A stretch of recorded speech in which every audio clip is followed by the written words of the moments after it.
Hello and welcome to today's video. Today, I want to talk a little bit about JINHAO. Now, a lot of us are familiar with the brand, Chinese fountain pen brand JINHAO, sold through places like eBay and AliExpress and all those kinds of websites.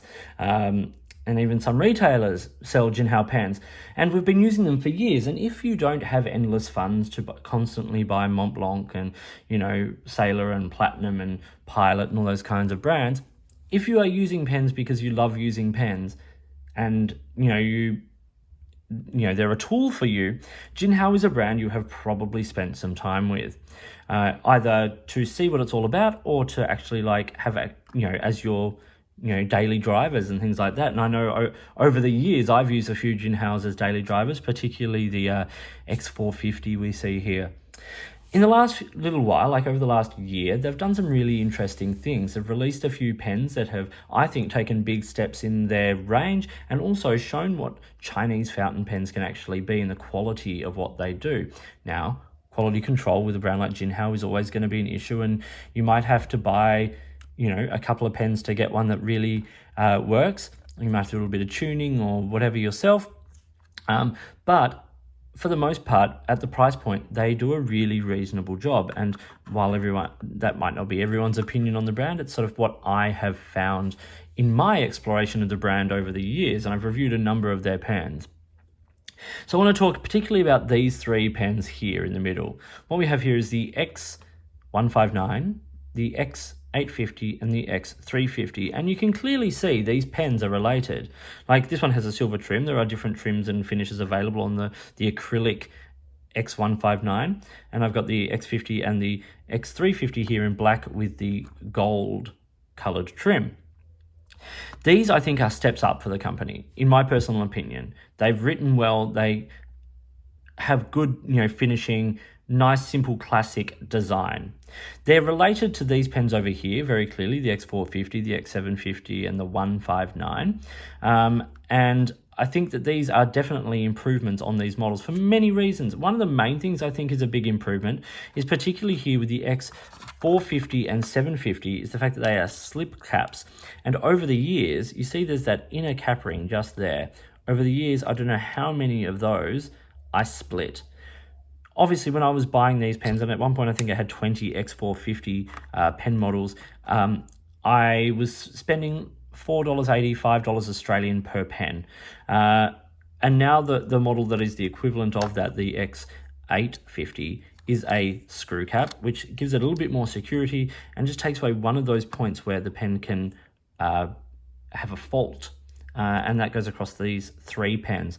The big difference between the X159 and the original 159 is the fact that it's the X159 is acrylic as opposed to lacquered brass, and it has a number 8 size nib, which is superb. Now, JINHAO is also doing other things, of course. They've got the JINHAO 80 here, which is basically their knockoff of the Lamy 2000. I actually saw an interesting comment that said it's a cross between a Lamy 2000 and the Lamy Studio, and I totally get that with that Lamy Studio or standard Lamy Safari kind of style nib and straight section. It's also a cartridge converter pen, and once again, they all come with converters, even down to the cheapest one, which this is the cheapest one on this tray, came with a converter. It's not that hard. But the JINHAO 80 I found to be a really, really great writer. There's also the JINHAO 82, which is a clear rip-off of the, or knockoff of the Sailor Pro Gear, but doing its own thing around that. The JINHAO 519 here is, I think, a development of the original 599, which was their rip-off of the Lamy Safari. These all do their own things, and they all serve a place in the market if that's what you are after. But I think these pens here, the 350, the 850, and the X159, these are a step forward. These are pens that I enjoy having in my collection. I've used this X159 a lot, and I loved these original pen models. I used them a lot. I've had a lot of them. Obviously, I kept the 3 purple ones because for me, they were unique. But these simple black chrome or gold trim cigar-shaped pens nice screw caps, nice nibs. They've written well. It's an interesting step forward, and I think it's something that Jinhao is doing well. I'm interested to see sort of how they can capitalize on this development and go forward with it. So anyway, this was just a very quick little, overview of just my thoughts on Jinhao in the last little while.